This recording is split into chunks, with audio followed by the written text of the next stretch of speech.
Hey everyone, and welcome back to the channel. In this video, we're going to be taking a look at Stackable's icon list block in WordPress.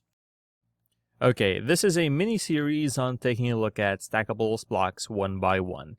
To get started, let's make ourselves a brand new blank page to look at this block on its own. There's a couple of ways to do that, and if you're logged in anywhere on your website, you'll have this top toolbar, hover over New and click on Page. Alternatively, if you're on your dashboard, you've logged in with your username and password, simply head over to your left-hand sidebar, hover down to Pages and click on Add New Page. This will make us a brand new blank page to start with and take us to the WordPress block editor. Before we continue any further, just a few housekeeping things. If this right-hand sidebar isn't here, there's a button beside Publish called Settings. Just click on that, and this is where we will find all of the settings to toggle and configure for this block. Next, let's give our page a title, just to keep things organized. And last but not least, let's add the block itself. There's this blue button on the top left-hand side here with the plus icon called the block inserter. Click on that, and we can either scroll down or search for the block. But since Stackable is on top of list, let's scroll down until we find icon list. Let's drag and drop that into our workspace. Okay, we have our icon list here. Let's close the block inserter to give ourselves some room to work with. Okay, before we edit this item, let's click anywhere out here to deselect it. Let's click on here, all right? And there's this button over here, parent block, icon list, and we will have all of our settings for the icon list. So let's type some. Okay, and let's go back again, icon list, and we have our layout here, and we have our minimum height, paddings and margins, just the usual stuff, nothing too special there. We have our item list alignment, so we can align our item in the list that includes the icon, left, middle, and right. We can also make this full width or not. We can also add multiple columns or as a grid, all right? Let's take a look at this once we add more items. In fact, you know what? Let's do that right now.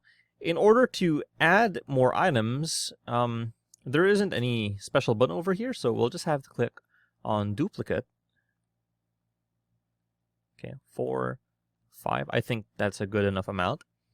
And let's go back up here to icon list, and we can change how many columns we have for our icons, right? We can have it as a grid, or we can have it as a list, right? We can also change the number of gaps in our columns, and we can also change the row gap and the icon gap as well, and then indentation if we wanted to do that, and then icons and numbers. We can make it be an ordered list, and now you can see that it is numbers. We can enable or disable the period, padded number, lowercase Roman, uppercase Roman. These are self-explanatory. We can also change the color over here of each number. We can change the number size and the opacity. We can also change the rotation if that's something you wanted to do. And let's take a look at unordered list, and we can change the icon over here. Let's say want to make it bullet points. Circle. Oop.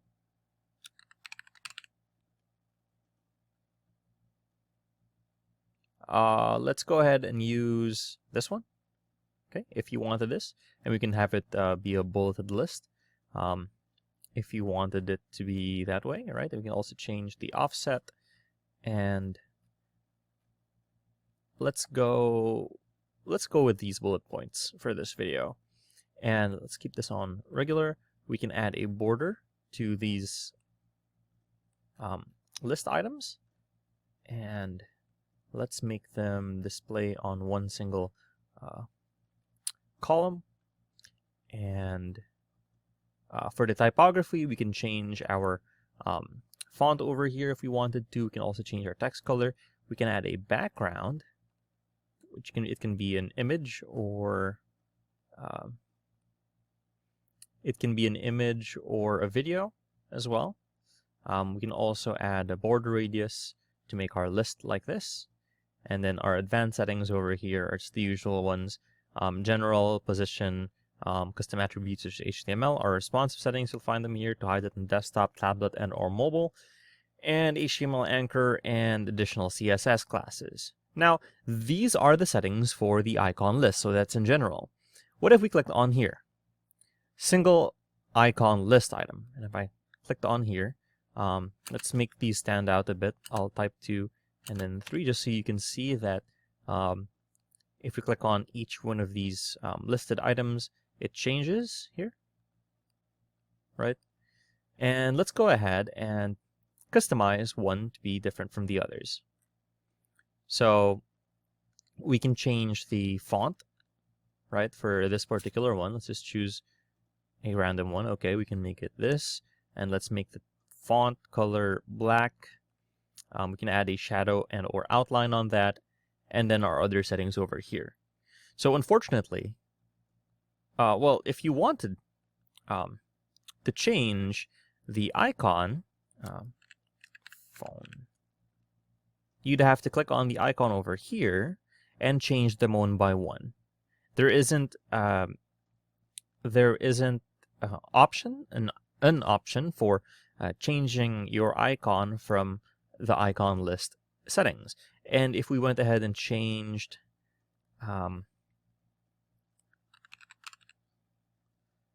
the icons over here and you changed your individual one,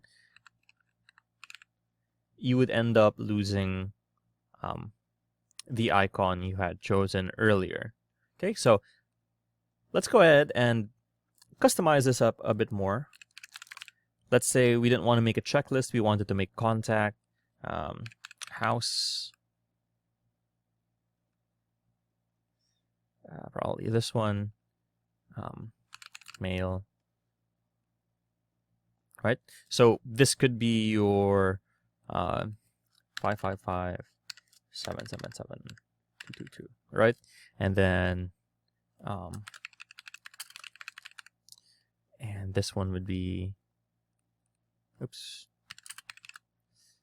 and then this one would be